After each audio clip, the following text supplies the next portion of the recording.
আসসালামু আলাইকুম। আমরা চলে এসেছি সেই পুরান ঢাকার ঐতিহ্যবাহী লালবাগ কেল্লাতে। শত বছরের ইতিহাস ও ঐতিহ্যে ঘেরা এই লালবাগ কেল্লা।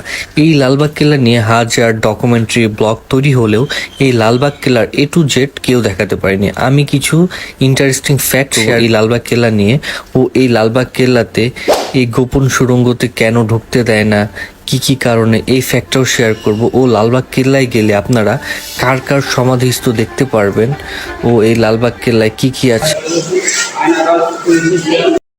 ফুল একটা প্যাকেজ থাকছে আমার এই ফুল ভিডিওতে। So let's jumping this video.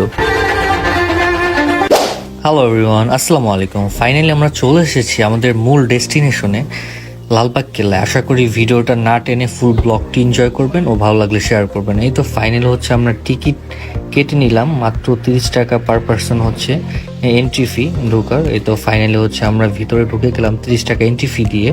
Lalbagh কেল্লা আওরঙ্গাবাদ নামে পরিচিত ছিল। এটি 17 শতকে নির্মিত একটি অসমাপ্ত মুঘল দুর্গ স্থাপনা। এটি নির্মাণ কাজ শুরু হয়েছিল 1678 সালে মুঘল সুবেদার মোহাম্মদ আজম শাহ কর্তৃক, যিনি ছিলেন সম্রাট আওরঙ্গজেবের পুত্র এবং পরবর্তী নিজেও সম্রাট পদপ্রার্থী হয়েছিলেন। মুঘল আমলে বাংলাদেশের একমাত্র ঐতিহাসিক নিদর্শন যাতে একই সাথে ব্যবহার করা হয়েছে কষ্টি পাথর, মার্বেল পাথর আর টালি।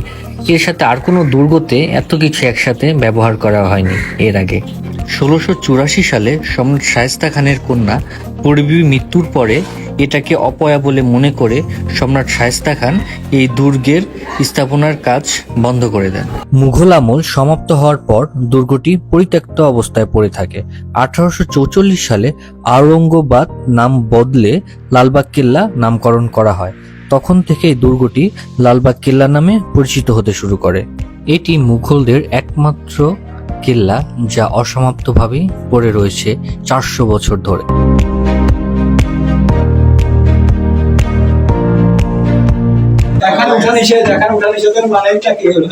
যদি দেখতেই না পারলাম চারিপাশে আয়নাঘর চলে। লালবাগ কেল্লায় প্রবেশ করতে চোখে পড়বে সাজানো সুন্দর ফুলের বাগান ও অনেক পুরনো দুর্গ। এত দুর্গ, এত সুন্দর সুন্দর স্থাপনা কিভাবে অসমাপ্ত রেখেই শেষ হয়ে গেল। এই তো ফাইনালি আমরা চলে আসছি হাম্মামখানাতে। এটা একদম ভিতরে, এটার কাজ এটা নষ্ট হয়ে গিয়েছিল, আবার নতুন করে সংস্করণ করা হয়েছে। ভিতরে রয়েছে অনেক সুন্দর সুন্দর ফোয়ারা, এগুলো বিশেষ দিনেই ফোয়ারাগুলো হচ্ছে চালু করা হয়, এছাড়া এগুলো এভাবেই পড়ে থাকে। ফাইনালি আমরা একদম অডিটোরিয়ামের ভিতরে চলে আসছি, দেখি বোঝা যাচ্ছে। তো আজকে আমাদের এই ভিডিওটা এই পর্যন্তই। আপনাদেরকে সাথে নিয়ে ঘুরিয়ে দেখালাম পুরান ঢাকা লালবাগ কেল্লাটা। একদম অডিটোরিয়ামের ভিতরে চলে আসছি, দেখি বোঝা যাচ্ছে যে নতুন করে সংস্করণ করা, কারণ 400 বছর ধরে এইভাবে একটা জিনিস রাখা পসিবল না। এই তো ফাইনালি আমরা চলে আসছি একদম। আমাদের চ্যানেলটি ফলো দেবেন, সাবস্ক্রাইব করবেন। ধন্যবাদ। পরিপূর্ণ হইতো। ফাইনালি হচ্ছে নিচে নেমে গেলাম, হেঁটে হচ্ছে দুর্গটা এনজয় করছি আর দুর্গের সাইডের প্রাচীন সবকিছু দেখছি, কতটা সুন্দর বা মনোরম পরিবেশ। এই যে আমাদের এই জায়গায় যাদের হচ্ছে সমাধিস্থ আছে তাদের জন্য এই সেই পরিবিবির মাজার বললে ভুল হবে, এটা লেখা আছে মাজার, কিন্তু এটা হচ্ছে তার সমাধিস্থ। এই সমাধির জন্যই আজকে অসমাপ্ত রয়ে গেল আমাদের